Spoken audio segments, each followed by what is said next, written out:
Thousands of fashion lovers and industry insiders have been flocking to New York this week. It officially kicked off on Thursday.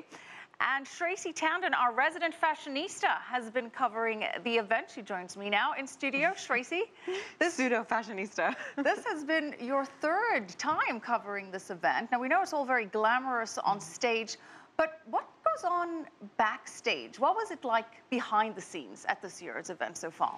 Right, Michelle, so every year, Fashion Week, it all seems very glamorous and put together when all the models hit the runway, but behind the scenes, it's actually quite, I think I would describe it as organized chaos. The energy is electrifying, but it is definitely very chaotic as all the models try to get together, getting their hair, makeup, and nails done. The designers as well. I think what I was really surprised to see through my years of covering Fashion Week is just how hands-on the designers are. Everything from making sure the lights, the sound, everything is in order. Very quick wardrobe changes happening there. Absolutely. It is absolutely chaotic backstage, but it is really that kind of meticulous planning that leads to the success of fashion shows year in and year out, with so many editors, buyers, stylists, and all celebrities watching the events very closely. It's no surprise that the fashion designers have a lot at stake, and they're all willing to pay a pretty penny for it.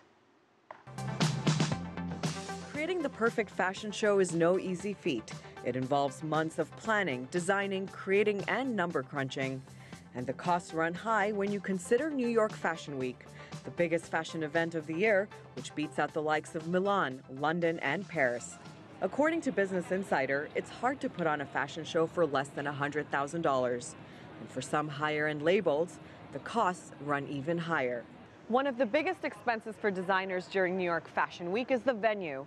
The Lincoln Center, which is the official home of New York Fashion Week, charges anything from around $15,000 for a smaller space to up to $50,000 for something just a little bigger. In addition to venue, other costs include production and public relations, stylists, and paying for hair and makeup if it's not sponsored, as well as models. It costs a lot.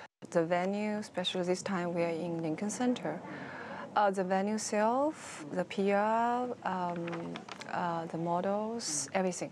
Makeup stuff, everything you look at in 20 minutes could cost a lot of money and many months efforts. To keep costs down, some designers find other venues outside of Lincoln Center. But fashion designer Vivian Tam says it's important for designers to bear the costs and stay at one location. I think that all designers should be united together, give the convenience to the press, because they can see all the other designers. At the same time, if you travel downtown, uptown, like Brooklyn, it will be so hard for other designers, because it's very difficult already, sharing the models, sharing a lot of things already. New York Fashion Week is not only the largest fashion event, it's also a big hit online, generating the most internet searches compared to other fashion shows around the world. With so much attention both online and off, designers are well aware that high exposure and high fashion often means high prices.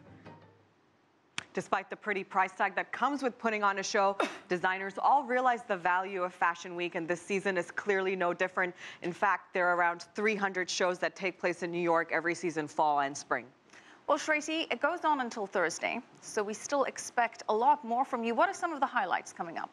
Well, still to come is shows by Calvin Klein, Michael Kors, as well as the Chinese fashion designer Anna Sui. And speaking of prominent designers, I got a chance to catch up with the iconic Carolina Herrera backstage. And here's a sneak peek at what we spoke about. I am not in the fashion business. I am in the beauty business.